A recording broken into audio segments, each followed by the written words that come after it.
This is The Wheel Weaves, a Wheel of Time podcast with no spoilers. Welcome, listeners. This podcast is safe for first-time readers because it's made by a first-time reader. I'm your host, Dani, and I'm the one who's taken on the task of reading through this 15-book mega-series. I'm joined by my co-host, Brett, who's a longtime fan, and he's acting as my tour guide on this journey. Before we get into our episode today, we just have a quick announcement about how this is the first episode to be released in October. So that means it is donation time over here. We are excited to say that we are going to be donating $32 to the Mayo Clinic in honor of Robert Jordan because at the time of recording, we have 32 patrons over at patreon.com/thewheelweavespodcast. We really just want to say a huge thank you to all of our patrons for their continued support and for making this possible. This episode, we're going to be talking about Chapter 32, 4 Kings in Shadow. Yeah, and we got left on a major cliffhanger last chapter. Yeah, and I'm so excited that we just get to move on right from the cliffhanger. Yeah, we don't have to go and see a couple other characters and then come back half a book from now. Right, yeah. But it's funny because in my notes I said I'm so happy we don't have to wait on this cliffhanger, and then I said but I'm also invested in everyone. Yeah. I'm really curious about where everyone else is, and then I went, this book has officially got me. I even want a Perrin chapter. Well, I'm glad that you're on board with that. And I went, what's going on? And just for the record, before we get into things today, I did want to do a shout out to you because right after we ended last chapter, we had been talking about predictions, and I know that you put a prediction out on the last episode, but as soon as we closed everything down, you changed your mind on what your prediction was. Sort of. I have it in here. Yeah, I just want to make sure you mention that because I did want to put that out there now that was a thing that happened. Yeah. So we can get it on record. Yeah, and I wrote it right in my notes too as I was reading it because I changed my prediction after I read the first paragraph. Yeah. So technically cheating. So a little bit, but... And it's not even remotely right. So no, not even close. So it doesn't even matter. But I wanted other people to hear what you had to say, though. Yeah, I'll make sure they hear it. Okay, so do you want to do the fun fact first? Yes, definitely. Sounds good. Okay, so this fun fact is about a book that we're going to do a bonus episode on shortly. Cool, okay. Yeah, so the book is called The Hero, A Study in Tradition, Myth, and Drama. And it's by an author published in 1936 named, and get this as a full name, Lord Fitzroy Richard Somerset Raglan. Ooh. Yeah, so this book is really neat, and I want to do a bonus episode with you on this because he does a study, and I haven't read it yet because I'm going to have to go through that, so I hope I paraphrase this properly. He does a study on heroes and legends and myths and finds similar traits and breaks it down to a 22-point essay of similar traits that almost all heroes and stories share. Okay. Yeah, so we're going to do a comparison of his 22 points to the Wheel of Time. Okay, cool. So what's your fun fact? So my fun fact is that different stories share different amounts of those 22 points. A couple notable ones to highlight. The story of Moses shares 20 of the 22 points. Hercules shares 17 of the 22 points. And Harry Potter only shares 8. Ooh, okay. Yeah. So when we do the analysis, I'm going to point out that, in my opinion, and it's up for debate, so we'll talk through it. Okay. That Wheel of Time shares up to and around 18 of the 22 points. Wow, that's intense. Yeah, there's a lot of similarities, but I mean, that's kind of what tells a good story. Okay. Yeah. Very cool. I look forward to that. Yeah, it'll be fun. Okay, and then I really want to get into this chapter. So are you ready for this? Yeah, let's get going. Okay, so our title is 4 Kings in Shadow. And when I'm doing my notes here, I really take a look at the title, and I right away have my one-track mind of the place we know shadows come from. Okay. So I took shadow right out of the title, and I immediately wrote Shadar Logoth and or More Death. Yes, that's a good comparison. Question marks. Yeah. So, and then there's a dragon's fang picture, and I think I had said something about, the white cloaks. showing up. I'm like really eager for the Perrin, Egwene, Matt, Rand reunion. So I think I'm just really eager for things like that, and that's where my predictions are coming from, because it's something I'm hoping for. Yeah, and then you'd also mentioned that you thought Logain and the Aes Sedai might head on up. Exactly. So we left off with Matt and Rand playing for their supper at random inns in random villages along the Camelin Road. It was a relatively uneventful chapter, and it sort of leads us onward. We leave off with the, it's going to be a great journey, thought Rand. Yeah, because they finally were able to, like, hitch rides and wagons, and things were finally going. They got to Four Kings. So now, we start off right when they get to Four Kings. I keep on, like, in my brain, I want to say the Four Kings. Yeah. But Four Kings. Just Four Kings. Yeah, you can correct me, because I'm probably going to say it. But that's okay. So Matt and Rand come to Four Kings along the Camelin Road, and Rand notes right away that this place is different because there is a road coming up from the south that intersects here with the Camelin Road. And essentially this is a hub for traders and merchants and people coming north to travel to Camelin or westward to the mining towns in the Mountains of Mist. And then also people travel south from this intersection as well. Yeah. So I looked at the map, and goes straight down to Lugard. Yeah, it looks like that. And so I have a completely new prediction, and I say, oh, wait, a road from the south leading up from Lugard, maybe there will be Aes Sedai with Logain. Yeah, so there would be this crazy big interaction with Logain and the Aes Sedai and Matt and Rand all meeting up. Yeah, who knows? And then maybe more death comes in too because it's all in shadows. Yeah, it was supposed to be a really intense chapter. Yeah. And I mean, it was. Yeah. But... Yeah. Well, because a couple chapters back too, you asked me about the size of the dot on the map and how Four Kings is, like, is it a prominent town? Yeah. And we do learn here in this chapter that it is not that big. No, it's not big. Yeah. But it's busy. Yeah. It's like a hub. Yeah. Almost. It's like, I just think of it like a big truck stop. Yeah, with a bunch of inns. Yeah. It's like basically people travel through this place, stay for a night, and keep traveling kind of thing, right? Exactly. So this place is definitely different than anywhere that Rand has seen before. There's like these huge ruts in the road from just tons and tons of carriages and wagons. The women are different. They keep their heads down, and they get... How women are treated seem to be very different, Oh, too. yeah. Things that could even make Matt blush. Yeah. Which is funny. And then same with like the wagon drivers who are yelling all the crude things. Yeah, like catcalling. It's kind of what it seems like. Yeah. But Rand looks around at this place, and he has an uneasy feeling. And he says that he doesn't know about this place, and maybe they should keep moving. And I thought that this was Matt at first, and I had to reread it. Like, I thought it was Matt saying, this place makes me uneasy. We shouldn't stay here. Oh, okay. Because this is unusual for Rand to be the suspicious one. Yeah, because Matt's been the one who's, like, super suspicious of everyone and everything, and now it's sort of...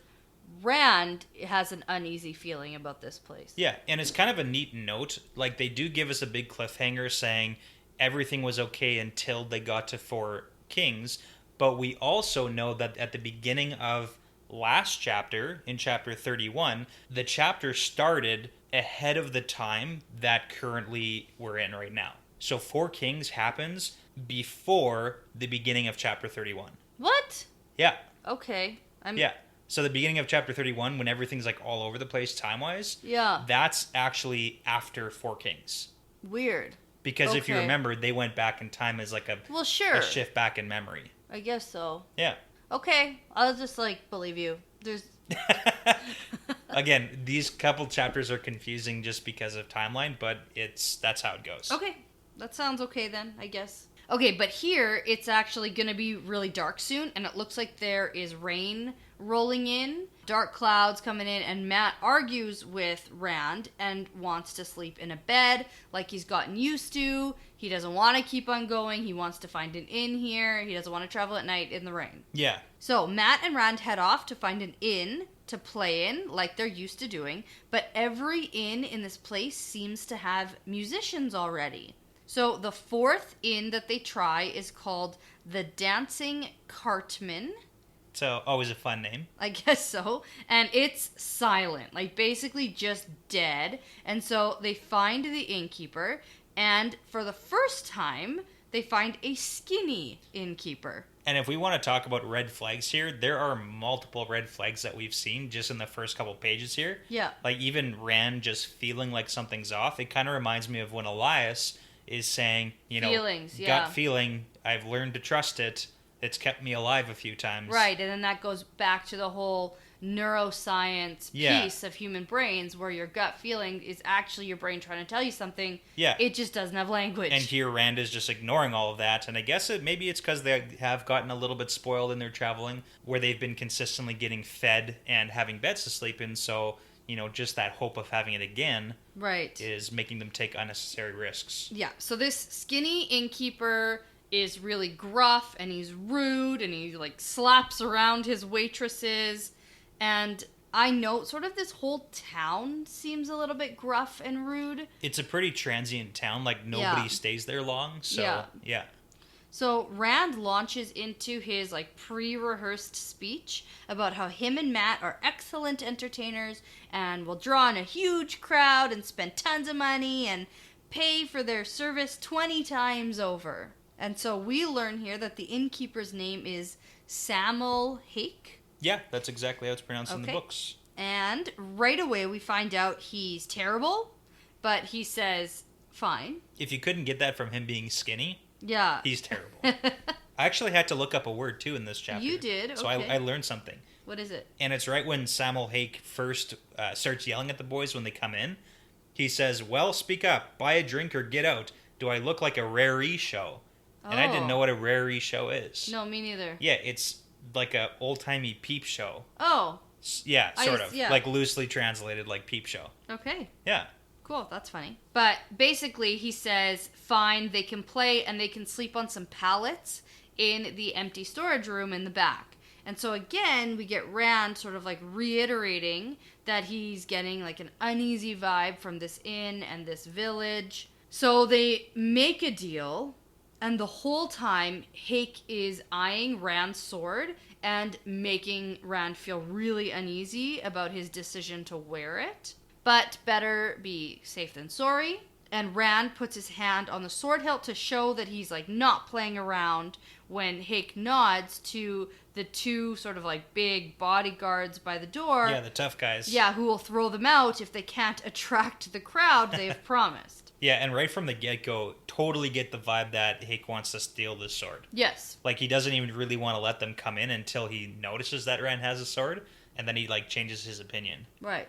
But if anything, if you see a man coming in wearing a sword, you don't think, I'm going to steal that from that guy. You think, oh, fuck, this isn't a guy to mess with. Unless you got two big tough guys who are, way bigger than Rand. Yeah, but still. Yeah. Sword, right? You think you should be cautious. Yeah. So Rand thinks about how he might be leaving a trail for the Myrddraal by wearing the sword at all times, sort of leaving a trail behind that the Myrddraal could follow. Yeah. But, I'm not sure that's how it works. I also want to ask you about that, because up until this point, we had a couple conversations about the speed at which they're traveling. Sure, they've been busting pretty hard on the road. They've been catching rides, they were walking fast, as much light as they could, they were traveling. Yeah. But if the Fade wanted to catch them, it kind of seems like he could have. So I was going to ask if you... Yeah, I think it comes down to the Fade. They need to know the exact location. Yeah. It seems like... Well, I was going to ask one of two things. Do you think that the Fade is actually still following them? Or has he kind of given up the trail? Or... Well, here's my thought. I think the Fade's dead and Tom got away. Okay, do you think Tom killed the Fade then? Yeah. Wow. Okay, you've never brought that up before. Well, how did Tom get away? I feel like that should have been something that you said way before. Well, I don't know. If that's what you thought. Well, I feel as though Fades are a little bit disposable. As Trollocs are quite disposable. Yeah, they're just a tougher version of a bad guy that can still be... what? Because, one Fade...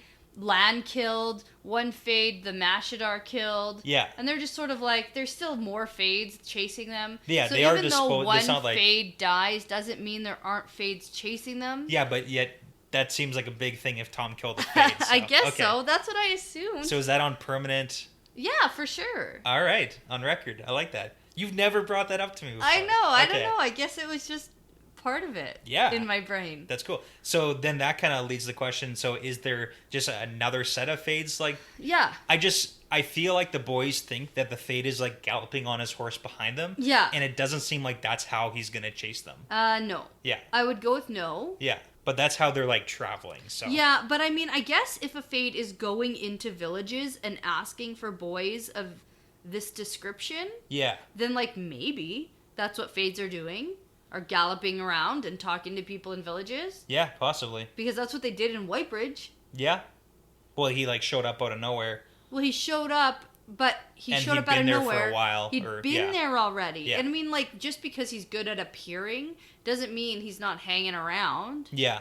It's just a weird circumstance. So. It is weird. But in any case, Rand thinks about how his sword is his last link and connection to Tam. Yeah. So just another sort of drawback to that. If you hadn't forgotten about Rand being self-conscious about that. Yeah.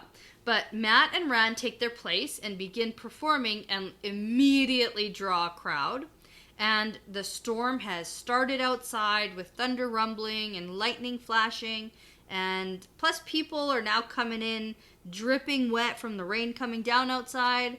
And everyone's enjoying this performance, shouting requests for songs at Rand, who like obliges when he can. And, you know, calling for Matt to juggle. And it's another call on the fact that the songs are known by different names. Yeah. Because we got that with Perrin at the Tinker's Camp. Yes, that's true too. But things seem to be pretty good right now, like all things considered. Yeah. Like they seem to be pretty good also. Like he's played the flute forever.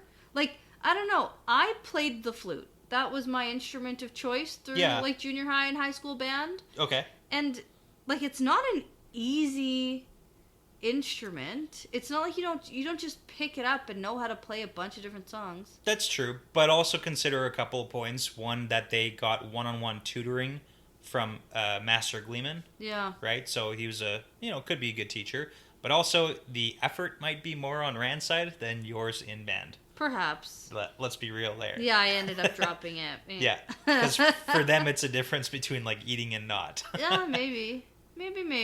But anyway, so seems like an all-around rambunctious night at the inn, with people fighting and drinking tons and men groping the waitresses, which is just great. Yeah. And they definitely delivered what they promised here, I think. Yeah, they did. So at some point during the performance, Rand notices that Hake is eyeing up his sword that he has left sort of sitting on the side. And he's also sort of eyeing the gold and silver flute that he places down when it's not his turn. Yeah. And he tells Matt in his ear that he thinks Hake is going to rob them and they need to leave. And Matt, who is already skeptical of everything and everyone, agrees right away, but then argues that they should wait to eat first. Yeah. He's hungry. Yeah. They haven't eaten really since yesterday, so... Yeah. Plus, he doesn't want to sleep outside in the rain tonight. Yeah. Well, it's kind of funny that first thing Matt says is, we should just bar our door. Yeah. Like, that's a terrible idea. Yeah, that's not going to stop anyone. Then you're trapped. Yeah, then you're trapped in a room of this guy's inn. Yeah. But he's willing to deal with Hake trying to rob them to get food and a shelter. Yeah. But Rand kind of agrees reluctantly because he's also hungry, and he just goes on playing. Plus, the room is very full, and he doesn't see how Hake could give them a hard time in front of this crowd. Yeah. So it's kind of like an issue for later. Yeah, like it's like future Rand and Matt's problem. Yeah, exactly. Yeah, we kind of talked about it previously because when Perrin was super hungry with Egwene, they kind of took those unnecessary risks of approaching Elias's fire without knowing anything. And I mentioned then that hunger is going to make you do things to, keep eating your next meal. So it kind of seems what they're doing here is they're taking that extra risk because of the hunger. Gotcha. So all of the patrons are sort of dressed roughly. They're definitely not like merchants. They're the hard labor workers. And that's really why Rand notices right away when a man comes in who definitely stands out. Yeah. So this guy is a weird dude. dressed all in velvet, described as soft looking. Yeah. He enters the inn, almost turns to leave, but then starts at something, which makes him stay. Yeah. He gets a mug of wine, which he pushes to the side and doesn't touch, and Rand notes that the serving maid doesn't stick around to chat with him either. He doesn't even really look at her or pay any attention to her, and everyone who goes sort of close to him feels uneasy and moves away from him super quickly. He's a super weird dude. He also stares at Rand and Matt as if there's no one else in the room, over steepled hands that have a glittering ring on every finger. Okay, so let's talk about this. Right, and he also watched them with a smile of recognition. Yeah. Do you want to read what I have in my notes? Yeah. In bold, in all caps? Yeah. Oh shit, it's more death. Okay. Somehow. Like, took the body of this merchant man? No, I thought it was more death. Or is like literally death. more death? I thought it was more death. Because more death is also described as sort of a soft man in weird dressed velvet clothes. Yeah. Who will recognize them, and he's a weird ancient shadow man who's probably not going to ingest anything, so that's why he doesn't touch the wine. Well, the whole reason why I was thinking like maybe more death like in like took over this guy's body is because I feel like Rand and Matt would recognize Mordeth. Yeah. And be like, "Oh shit, it's Mordeth." I know, but I put in my notes a little bit later on about how, like, was Mordeth's face in shadow a lot of the time? No, like, he was in the shadows because he couldn't go in the sunlight, from what it seemed like. But it wasn't like his face was covered. That's true. They saw his sneering face, like they were his really snarl, close to him. Yeah, and stuff. I guess so. But Rand murmurs to Matt, who nods and says, like, he sees him too, and he keeps thinking that he knows him from somewhere. And I've never been so convinced of anything in my life. Wow, okay. Like, I was... That's not a terrible theory. 100%. And I just thought Matt and Rand were being typical idiots who are like, oh man, that guy's familiar. But, you know, but when just you... like couldn't put the face? Couldn't put... Yeah. You know, out of context, and he was a weird, creepy shadow man bound to Shadar Logoth. Yeah. So why would he be here? Out of context, they, don't quite get it. It's kind of like when you see like a teacher or a coworker Yeah. at the mall. Yeah. And you're like, I'm pretty sure I know you. Yeah, and you just can't place them. Yeah. Something like that, and maybe because it was so like traumatizing in Shadar Logoth that they don't have an exact memory of what the guy looked like. Yeah. And also, to be fair, when Rand sees crazy, weaselly Padan Fane... Okay. And then, like a week later or whatever it is, someone describes that exact person. Right, and he doesn't even put it together. He can't place it at all. So it really didn't matter to me if, like, he'd ever seen his face before or not. Yeah, okay. Because he has this sort of... Ooh, I think I recognize this guy. Yeah. And he can't place it. And I am so sure. Yeah. Like, remember how I was so sure that something was going to happen at the wall? Definitely, of yeah. Logoth? That is how sure I am about this. And then the same thought occurs to Rand again. Quote, tickling the back of his memory. Yeah, so here's a second follow-up question to that. Because when the man comes in, he almost turns to leave, and then he feels a start, and like something, he recognizes something, and then sits down and then sees the voice. Yes. So what is that start, do you think? Well, originally, yeah, I thought maybe he felt the presence of like the dagger, okay, or something along those lines. I mean, obviously, this is all completely the most wrong thing to date. But if he like felt the dagger because it was like more death, yeah, because it's his treasure. Okay. Yeah. Okay. I have no idea. Okay. And I thought maybe he like, when you start, like, because you sort of do a double take. Yeah. When he like sees them and then goes to leave and goes, oh wait, that is who I'm looking for. Yeah. Like, I don't know what a start is. Yeah. To be fair. Like, okay. Yeah, I just wanted to see if you had any wild predictions with that too. So yeah. I like it. Anyways, at this point, Rand and Matt gather up their things and decide it's time to eat. Yeah. So this pisses Hake off, who comes running up, and Rand has recently gotten pretty good at speaking, actually, which is surprising. Seemingly to threaten people a little bit. Yeah, he certainly has grown up a lot, I think. But basically he says it's time to eat now if they are to keep their strength up and keep these patrons spending money. Yeah. Yeah. That's the important thing. I think the fact that people did come in is a huge thing for him. Oh, definitely. That's the big carrot there for Hake, anyway.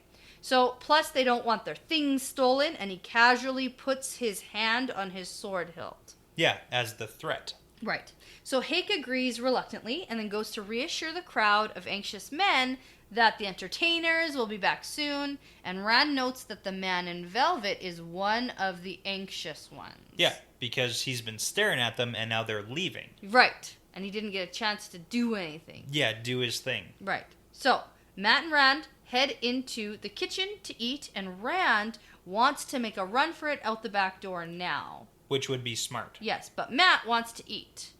And Rand can't really argue with that because they are hungry.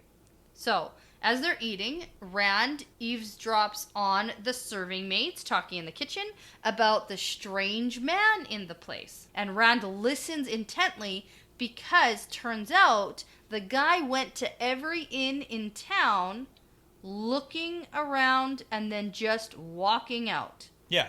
And then walking out in the rain as if he's not affected by it. And then I said more, making me think he's a weird, creepy shadow man. Because who cares about rain? Right. Yeah, okay. So, they can't understand why he's chosen this crappy, dirty inn to stay at and think it's really weird. Because he has showed up in Four Kings after nightfall.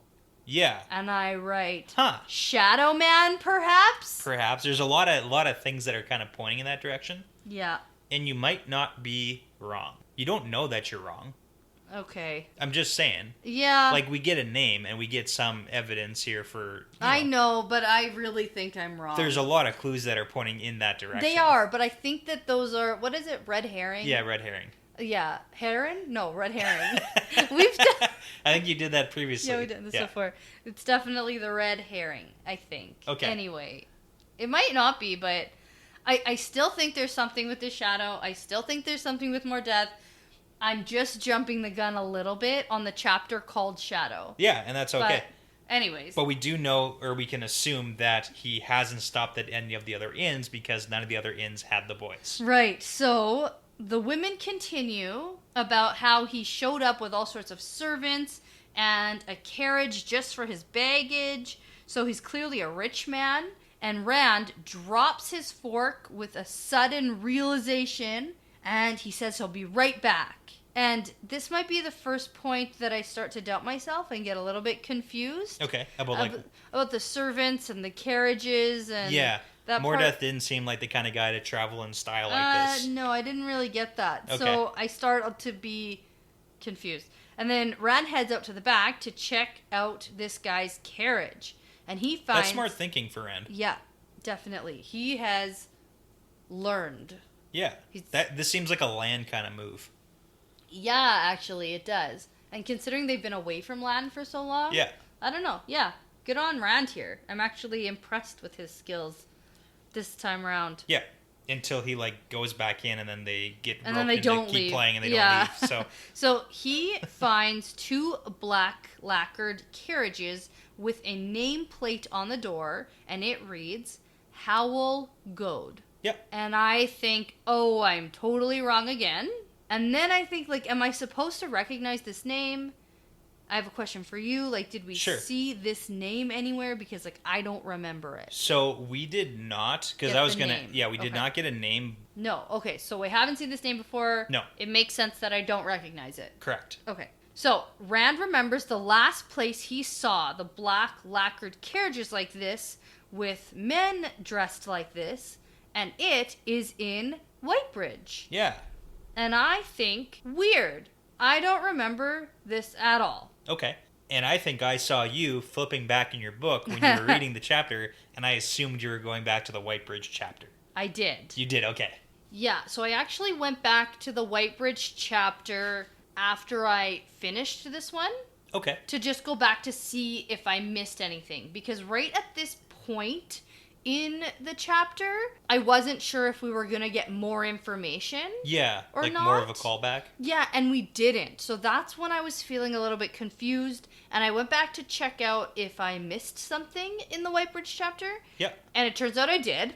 Okay. So, in chapter 26, Whitebridge, when the spray lands at the docks, there is a mention of interesting-looking merchants that talk to Captain Dahman, which I don't remember at all. Okay. So here's like the little paragraph.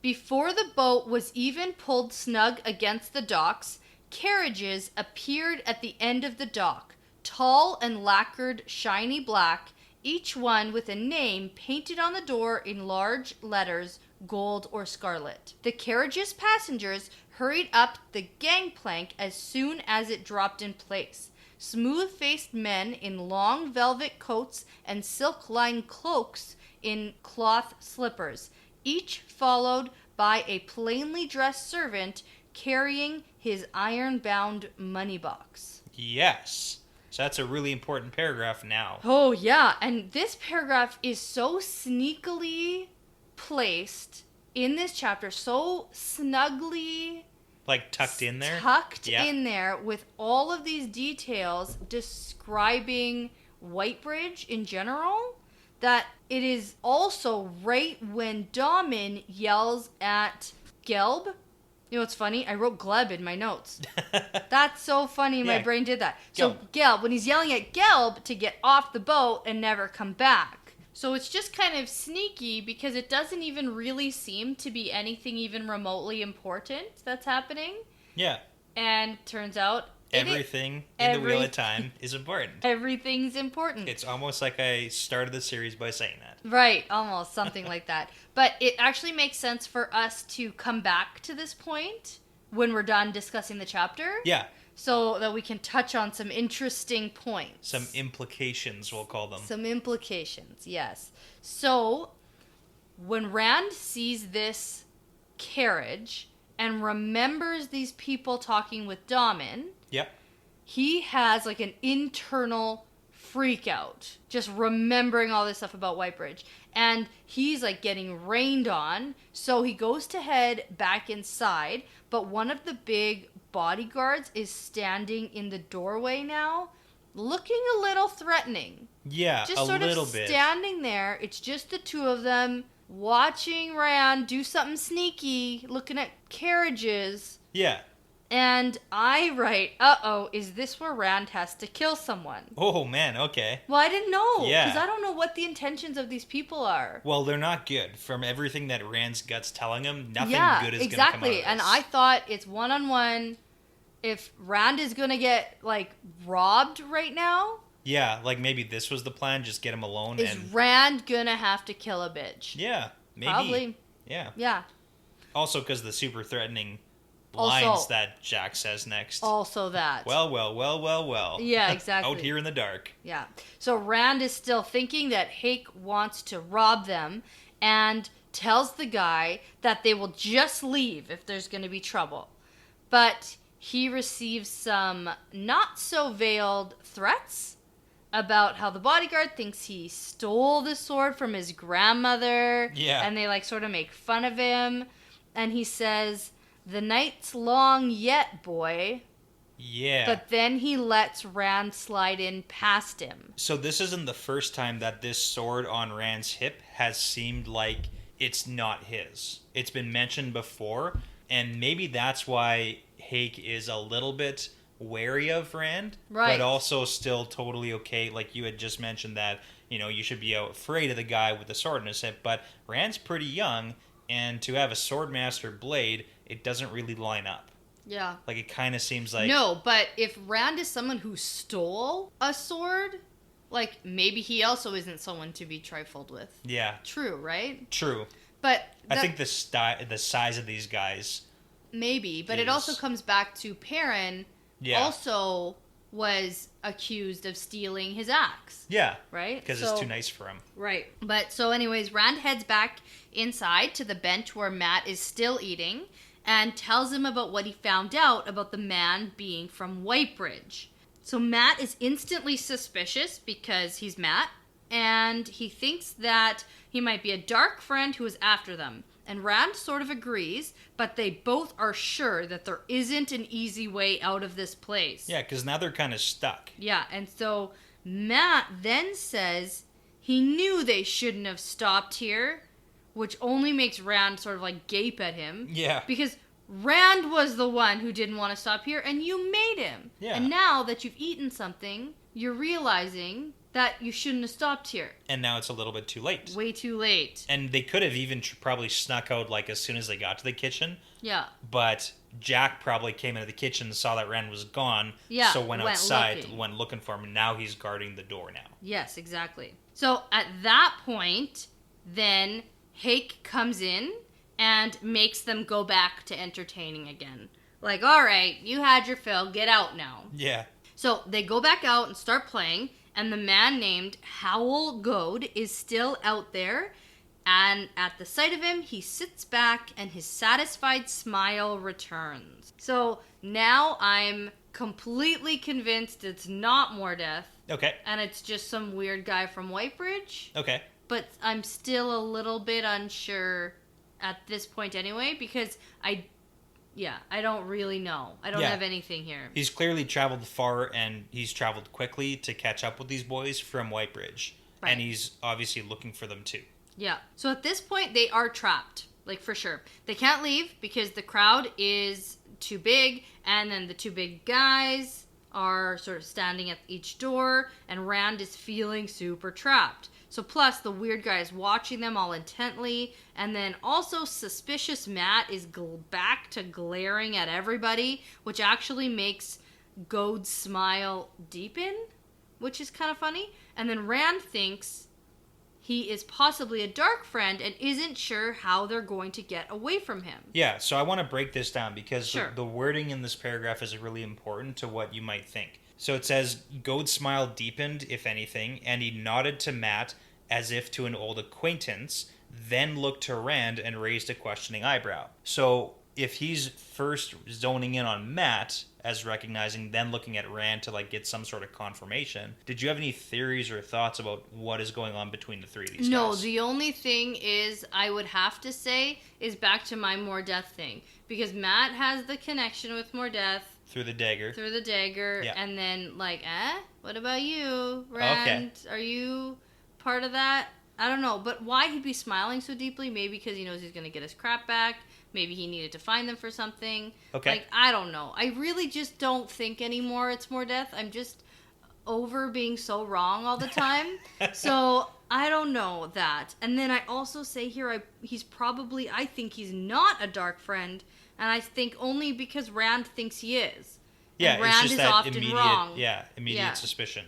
Yeah. So, and then that begs the question, if he's not a dark friend, what does he want? Yeah, what's going on? I don't know. So let's keep going. Okay, so one thing positive here that Rand does is he doesn't take his sword off this time. Smart. So Goad notices and sees the heron mark. So Rand notes that it makes Goad a little less easy and his smile falters slightly. So even when everyone sort of starts to leave for the night, Goad is the last patron and gets a room at the inn.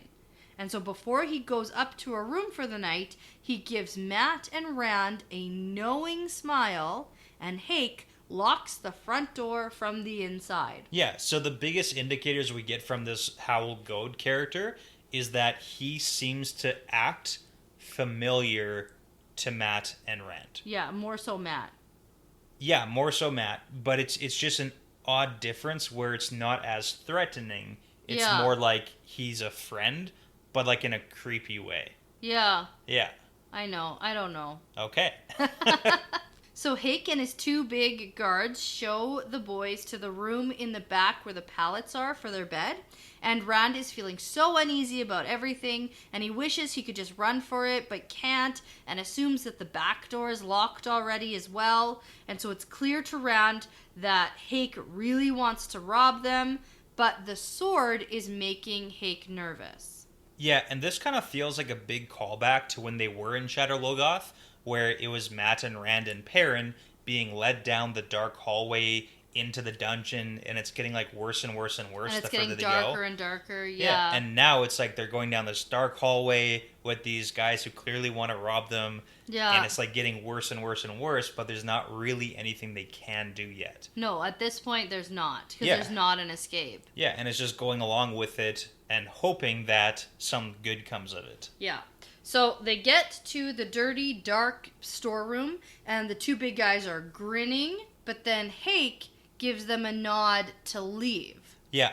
And they're clearly surprised by this decision, but Hake obviously doesn't want to try and rob someone with a sword, with a heron mark. Yeah, maybe. it kind of seems like the plan going in with Jack and Strom and Hake was to get the boys into the room, and then Hake gives the signal, and then Jack and Strom, the big guys, like beat them up or whatever, kill them, who knows. Yeah. But then at the last minute, Hake gets cold feet and switches his decision, which Yeah, is why the because two guys would the be guys surprised. were like grinning, Yeah. they were like smiling, they like couldn't wait. Yeah, but it's like something gave Hake cold feet, basically. Yeah.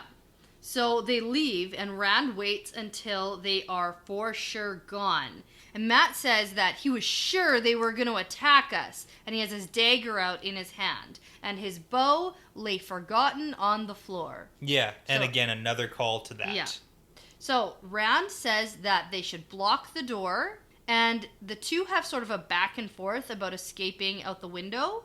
And Matt says he would rather be wet and out in the rain than dead, which is the opposite of how he felt at the beginning of this chapter. Kind of switched his opinion. Yeah.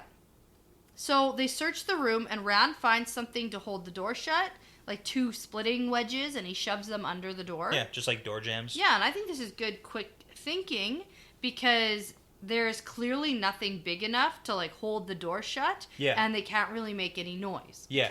In this room, the entire layout totally seems like this is something that Hake has done before. Yeah. Like, he had a plan. He's done this. He's raw people. Even with the whole bars in the window thing that we find out about really soon. Yeah. It's something that Hake does. Yes. It's not good. Not good to rob people, Brett. He's kind of a jerk. Yeah, he's a jerk. Yeah. Besides the casual violence towards women, like... Just besides that. Yeah. I don't think I like this guy. Yeah.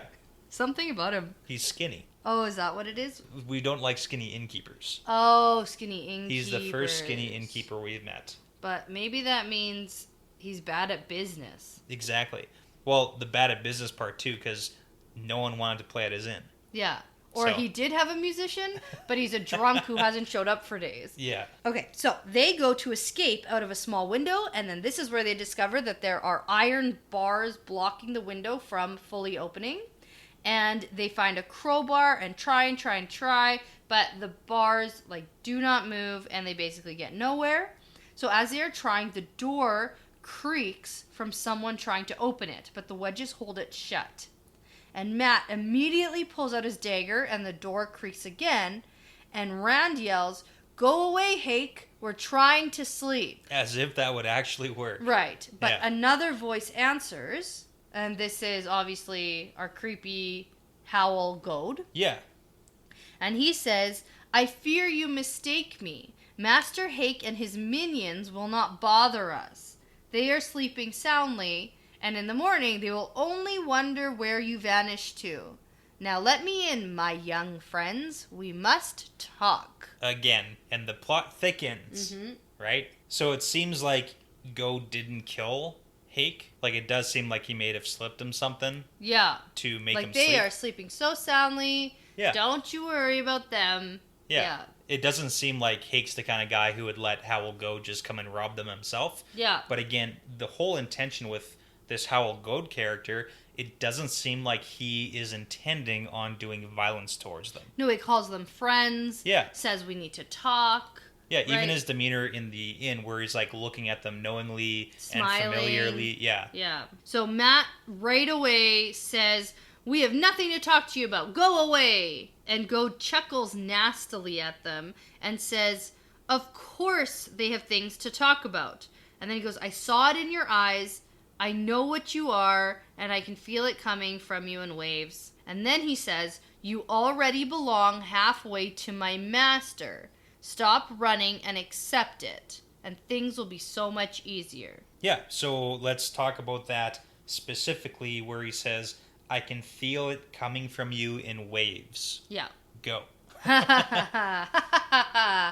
Good one. I don't know, actually, but... The only reason I bring up that is because we know that this character went into a bunch of inns. Yes, looking for them, turned around, and then when he went into the inn he clearly feels something different coming about off them in waves. Right. I kind of want to relate it to how Aes Sedai can feel the, like, magic or the fact that someone can touch the power. Yeah, like how Moraine felt Nynaeve and Egwene. Exactly. So that's the only thing I can really relate it to. Okay. Because these boys have potentially, you know, it's still kind of up in the air and isn't for sure thing in the book yet. Yeah. But we definitely are led to believe that these boys have the ability. Yep. For channeling. Definitely. So maybe that's what he can feel. That would make sense. And then if Howell Gold is like a dark friend, because he's saying you belong to my master. Yeah. And he says you already halfway belong to my master.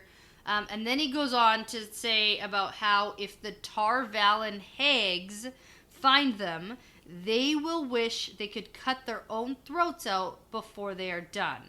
Yeah. And he says that only his master can protect them from the Aes Sedai. Yes. So, cool. Yeah, again, it's a lot of callbacks to things we've heard before. Yeah, exactly, except that this guy really seems to know what's up. He does. Like, he's not just sort of spewing some bullshit. Like, he really knows what's going on. You're halfway marked. I can feel it from you. I know you know it too. Yeah. Things like that, right? And again, it kind of links back to everything we've seen so far, that the Dark One's intention with the boys is not to kill, it's to capture. Right. We saw that with even like right from Narg the Trolloc. Yeah. You know, Narg no hurt. Yeah. Yeah. And the Murdral wants to talk to you. Yeah. And then we see that with the Trollocs with their catch poles. Yeah. Instead of what I was weapons. actually gonna say too is it's a theme in a lot of fantasy that the dark side doesn't ever want to kill. They want to convert. They want to convert. Yes. Exactly. And that's, you know, specifically especially Star Wars. Wars. Yeah. Yeah, exactly. Specifically that. But that's what this kind of reminds me of, because he's going in with this really positive attitude, and then he only gets really angry. Join the dark side, Rand. Right, but then when they don't, then he gets angry in this conversation. And then the fact that he says that the Tar Valon hags will make them, like, basically wish they were dead, leads me to believe he's talking about gentling, which further leads me to believe that he can sense that they can channel. So would that make Howell Goad a channeler? I have no idea. Okay. He could be somebody who just senses it, because it also says his voice is thick with the hunger for the power himself. A couple paragraphs later. Yeah. And I think that that's referring to maybe he can't actually channel, but maybe he has some kind of ability. Or it's been, like, promised, like, as this is your reward if you can. Yeah, maybe. Because that's another theme that kind of comes back, is, like, if you do this for the dark side, you'll get rewarded with awesome power. So yeah. Okay. So back to this, though. Rand hears the floorboards creak, and it's obvious that there are men joining Goad. Like, more people are coming. Probably more of his people who on the other side of the door. And so he says... And so Rand says, "We don't know what you're talking about. Leave us alone." And this just pisses Goat off. He loses his attitude. He goes, "Stop being foolish. Like, you know that the great Lord of the Dark has you marked for his own." He tells them to think what it would be like to have everlasting life and power beyond dreams. And then this is when his voice is thick with the power for himself. And this is a really important paragraph too, because Goad calls them something that's kind of a big indicator. He says, "The great Lord of the Dark has marked you, and it is written that when he awakes, the new Dreadlords will be there to praise him." Right. And we previously got a definition of Dreadlords. Dreadlords are the evil channelers. So when Manetheren was attacked, it said that Dreadlords were, like, attacking Manetheren. Dreadlords being channelers, or Aes Sedai, who are part of the Dark Ones, like minions. And so if Matt and Rand can become evil channelers, exactly, then they'll be praised when the Dark One, gets free or whatever. It seems like Howl Goad thinks that he's here to like pick up these two Dreadlords and bring them to the Dark One. Right. And so that maybe that's like the knowing smile. Yeah. And sort of the nod and the wink, like, hey guys. So it's funny. I'm here to get you. But that's a funny thing, is Howl Gold thinks he's here to pick up these guys who are now saying, like, we don't want to be picked up. So he's like, well, what are you talking about? Stop being foolish. Like, come with me. Yeah. So why is he so convinced that Rand and Matt are, like, also dark friends? That's kind of what it seems like. Yeah. Is he assumes that Rand and Matt are cool with it. Yeah. Interesting. Weird. Yeah.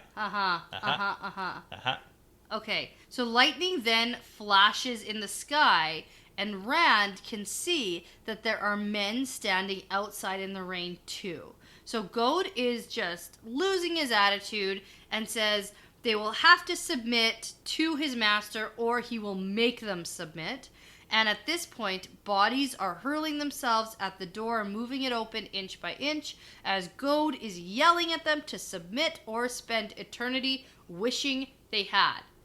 And there's an interesting sentence that says, the great Lord of the Dark rules death. He can give life in death or death in life as he chooses. Yes. So that's just more of that. He can help you live forever. Yeah. Crap. Or he can bring back Ilyena. Or whatever. Because we saw that too, where it's like, hey, if you turn to the dark side, and again, same with the Star Wars theme, not to go too far into that. Save people from death. Exactly. Yeah. Or like we can reverse death. Right. So Matt is just like freaking out, and his eyes are darting like a badger in a trap. And I just say, haha, nice. Yep. It always comes back to the badger. Matt and his badger. Yeah. So he knows that there is no way out and tells Rand that they can just say yes and escape later. Like, there's no other way out right now. Yeah, like, just go with it for now. Yeah. So Rand thinks about these words, no way out, and they seem to drift through wool stuffed in his ears. And now I know something's coming. Yes, because we've heard that word drift before. Because Robert Jordan has a way of using specific words to represent things. Yes. So, the word drift is already synonymous with channeling. Yeah, for sure. And the wool-stuffed head is definitely in reference to when Rand had reactions in the past. Yes. Those words were described to use Rand's head. So, now I know something's coming. Thunder and lightning crash all around, and Rand is thinking he has to find a way out, and light fills the room, a flooding vision. The air roars and burns, and Rand feels himself being picked up and thrown against the wall. He slides down in a heap, feeling dazed with his ears ringing. He tries to get up and steady himself with his hand on the wall, but then is surprised to find that the entire wall has been blown out. Oh my goodness, what could have happened? Because he clearly has no idea what's happened. Yeah, so there's a huge hole where the window, like including the bars and most of the wall, used to be. Yeah. Plus, all the barrels and stuff around the room are all like smoldering and burnt. And Matt pulled himself out of a pile of crates and says, Rand, is that you? You're alive. And Rand is surprised to see that Matt is laughing on the verge of hysteria, which Matt hasn't laughed in a long-ass time. He hasn't, and all it took was a lightning strike almost to the face. Yeah, I don't know if he's cured or what's happening, but now Matt's blind? Yeah, Question mark? Before we go further into this, so it looks like the channeling event where he drifts, and then the reaction is almost immediate. Yes, I have that in my notes. Well, we did talk about this because the first channeling incident with Bella, like almost a week apart, and then we had the ship, and that was a couple days apart. Yeah. And now from everything we know, if that reaction is happening right away... Yes. Yeah. Okay, so Rand has no idea what's going on and asks Matt what happened. And Matt says, lightning! I was looking right at the window when lightning hit the bars. And then Matt says he can barely see anything and asks where Goad is. And Rand notes that the door is open on a hinge, but there is no sign of Goad or his men. And then noises and shouts and footsteps start coming from like upstairs at the inn. And Rand says they have to get out while they can. Yeah, because he just took a part of this building The out. like roof is sagging. Yeah. Like it's destruction. Like it's destroyed. So Matt takes Rand's arm because he's clearly having trouble seeing, like maybe blinded by the flash. Oh, for sure, like yeah. blinding light. And as they take off out into the rain, lightning forks in the sky, and Rand can see now that all of Goad's men are lying down with their feet pointed toward the opening. Yep. Like all dead with their eyes open to the sky. And this is a really important note because this is Rand's first kill. Kills. Kill. Multiple kills. Yeah. He doesn't know that he did this. Yeah. But it's pretty blatantly obvious that he did this. Mm-hmm. And I get that Rand killed these people, but like, I want first blood when someone kills someone on purpose. Okay. Because Perrin killed people. Oh, yeah. I totally forgot about the fact that Perrin killed people. Yeah. Yeah, Perrin got first blood. Like, actually, with his... Depending on the timeline, I suppose. That'd be the only asterisk thing that... It's like, what event happened which first? event is happening first? Yeah. We might have to go back and look at the storm. Ooh. Because that's the one big indicator that we get is, like, the natural events of when this storm is Yeah, hitting. so apparently the storm has already passed when Moraine is in the inn a day after. And it's taken way longer than 1 day. Yeah. I think I have some research to do. Yeah, your eyes are like glinting. Yeah, because in my mind, I totally forgot about the fact that because Perrin took his axe after. Oh yeah, and swung it like a feather in his hand. Yeah. Yeah, he killed people. He killed White Cloaks, and that's why he's gonna have to die. Yeah. That's why he's being sentenced to death by the White Cloaks because he killed 2 of them. Yeah. On purpose with his axe. To Intentionally. Be fair, they killed Hopper, so... Oh, yeah. Oh, it's completely justified. I'm not saying that it's all bad. Like, I am totally for Perrin's kill. Perrin gets first blood, and then Rand gets most kills so far. Yeah, but I'm still on board with the kill has to be intentional. Okay. Not that this was... Like, obviously, he wanted them all dead, but... I know what you mean, like an intentional action. Yeah. This was more of the whole, I need to get out... And the best way to do everything all at once was blow up the side of the building. Because, does killing Trollocs count? Because then Rand got the first one for sure. Yeah, I would say no to Trollocs. Yeah. Because they're just the monsters. Because they're just dumb Trollocs. Yeah. Okay, so Matt yells about how he can't even see his own hand, and Rand guides him away, thinking that it's the light's own luck. But then he shivers and thinks, is it? Yeah. And it's not. No. So they take off with Rand leading the blind Matt into the rain. And he looks back and sees the outline of a man shaking his fist at them or the sky. Yeah. And he doesn't know if it's Goad or Hake. Yeah. He doesn't know which one. Who do you think it is? Probably Hake. Unless... Well, it might be Goad, actually. Yeah, I was going to say it's probably how Goad because it's implied that Goad, like... drugged him. Drugged Hake. Yeah, maybe. I guess I never picked up on that part. So I had assumed that this was Hake. Okay. Because I thought Goad was dead from the explosion. Because all the men all around are dead. All the men on the outside are dead. Right. We don't know what happened in the hallway. Right, exactly. But I assume... I don't know. I had assumed that he was dead, so I assumed it was Hake. But yeah, I like your thinking too. So then they basically just keep going, listening for sounds of pursuit in the rain. Yeah, and they're taking off. Whoa. Yeah. Whoa, whoa, whoa. Oh, man. The end. A lot of interesting stuff, mainly because Rand has his 3rd channeling event. Okay, so I have 3 theories. About Rand's channeling? Yeah. Okay. So my first one, my number 1 thought about what could have happened to this chapter. Okay. Because... you've kind of given me confirmation, and I don't know if this is the thing you do where you're completely leading me, and it's not at all what I'm thinking. Sure. So, I have 3 thoughts. Okay. Go. Especially, I read this chapter twice, actually, because it took a little bit. So, number 1 is Rand did this channeling, and it's possible it was the reaction and channeling thing at the same time. and I said, is this too fast? Okay. Like, I don't actually know how any of this works. Yeah. It just from the wording of things that I'm picking out, and because of the intensity, like, it's so powerful. It's a very strong crazy event. intense. Yeah. And so...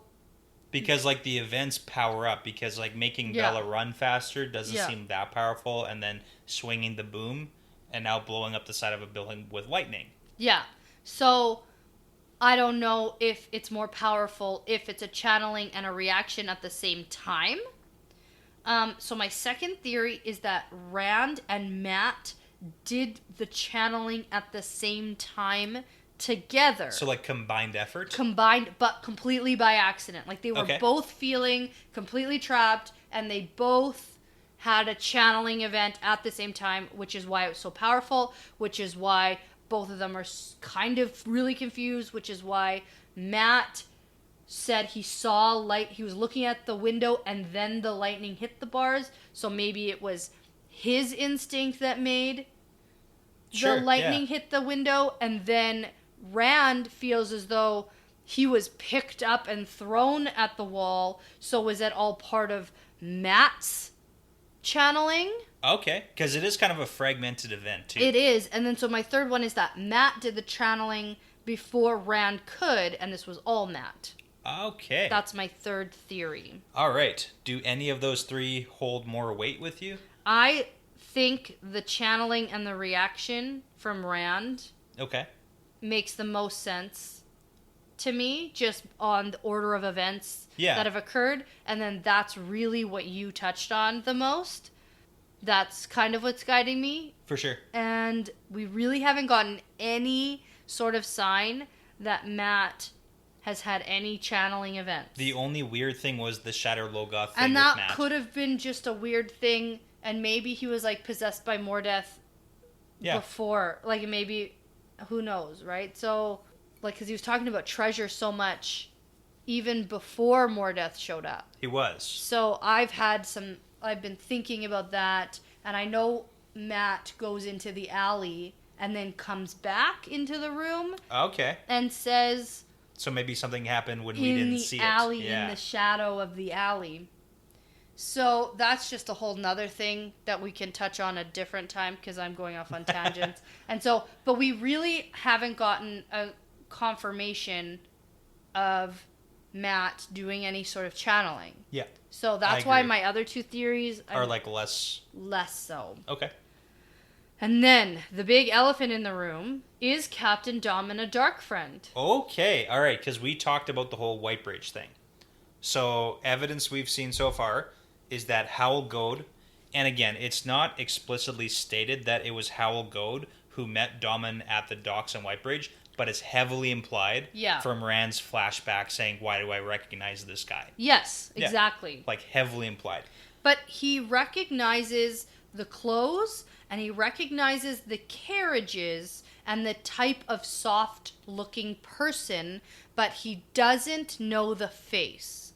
Except for the fact that something's tickling the back of his memory. Right. And, but again, what was tickling the back of his memory were the black lacquered coaches. Yeah, and the velvet slippers and all that. Right. So, actually, after that chapter with the, quote, merchants coming up the gangplank to talk to Dom, and then Dom yells at Gelb, and Gelb goes and gets his things, and we get that whole thing. And then Tom, Matt, and Rand are leaving, and there's another sentence where Daman leaves talking to the merchants to go ask Tom to stay. Okay. And so then they have that whole exchange where he gets the money back and please come to Ilion with me, and maybe the Trollocs were chasing you guys anyway. And then he goes back to the merchants who are waiting for him with, like, open arms, with a big apology, like he clearly knows these guys. Yeah.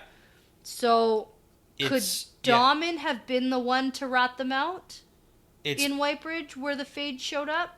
It's not impossible, because there's enough time for that to have possibly happened. And it makes me wonder about Daman and why he's so concerned, quote, about Trollocs. Yeah, he does imply a lot that Trollocs are chasing him from the very beginning when they first meet. Right, but it almost, like, if you're a dark friend and you don't want people to know you're a dark friend and you're in leagues with Trollocs and Fades, Best thing to do is point the finger. is pretend that they're following you and you're a good guy and they're following you for no reason. You don't know why they're on your back. Yeah. It's So- a he who smelt it dealt it situation. Haha. So, and then I also have a note, is it bad? I still think Tom is back on the boat. With possibly Dom and the dark friend. Possibly a dark friend. That would be a bad Possibly situation. in league with Trollocs. Yeah. There's a lot of question marks, and it's just... Oh my god, I want to keep reading so bad! Well, and that's the tough part, is that Daman does have interactions, whether it is that Howl Goat is just a merchant, Yeah. but also it's a dark friend and is now being used to track these boys. Right. And then it is also weird that Howl Goat, on this first interaction, it seems that he's under the assumption that Matt and Rand are allies.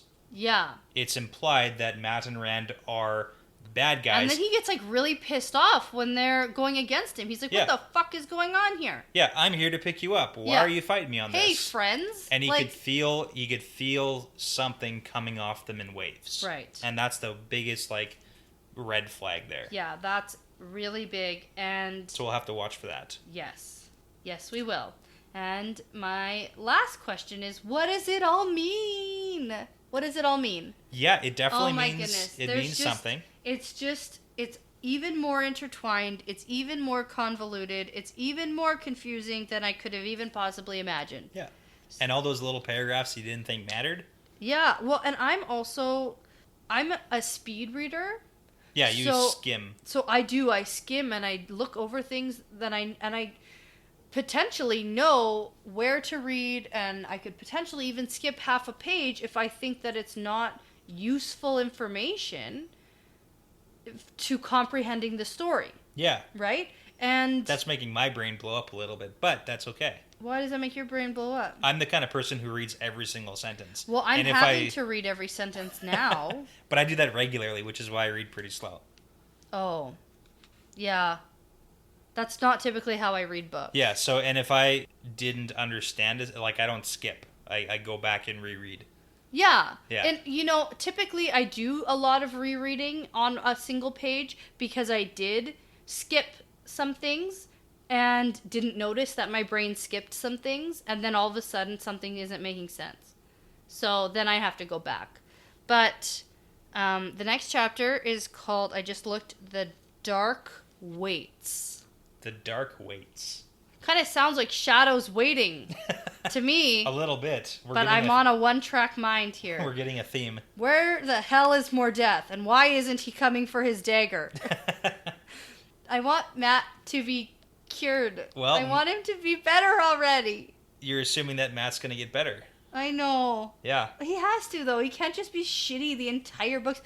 People love Matt. And if Matt just for 13 and a half more books is this, like, awful, suspicious, terrible person, no one would ever like him. Yeah, maybe. That's my theory. And he has to get fixed somehow. And something has to happen, and I'm hoping it's soon. Yeah. I need to read. But you Let's also go. you also know that people like Hopper. Yeah. But I get why people liked Hopper. Yeah. I get that. And I know way more stuff happens with Matt, just for Yeah. like, story's sake. Yeah. But Okay. I think need that wraps to go. it up. Yeah. Yes. And this is definitely part of the pattern now. It's part of the pattern.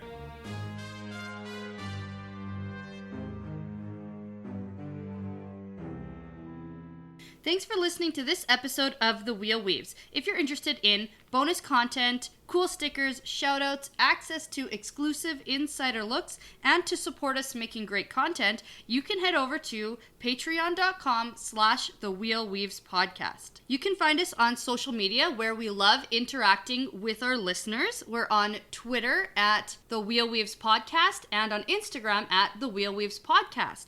You can also join the conversation on our Discord channel. There is a channel for no spoilers that I have access to, EotW, and we also have a spoilers channel that Brett controls, so fun for everybody. There will be a link on Twitter and also over on our Patreon page. You can check that out. Please feel free to rate, comment, and subscribe. This really does make a huge difference. Plus, if you want to tell a friend about us, maybe someone who is just getting into the book series for the first time, or other longtime fans who you think would enjoy us, word of mouth is the best way for us to reach new listeners, and we would take it as a really huge compliment. Thanks, as always, to audionautics.com for the music, and thanks to you awesome listeners.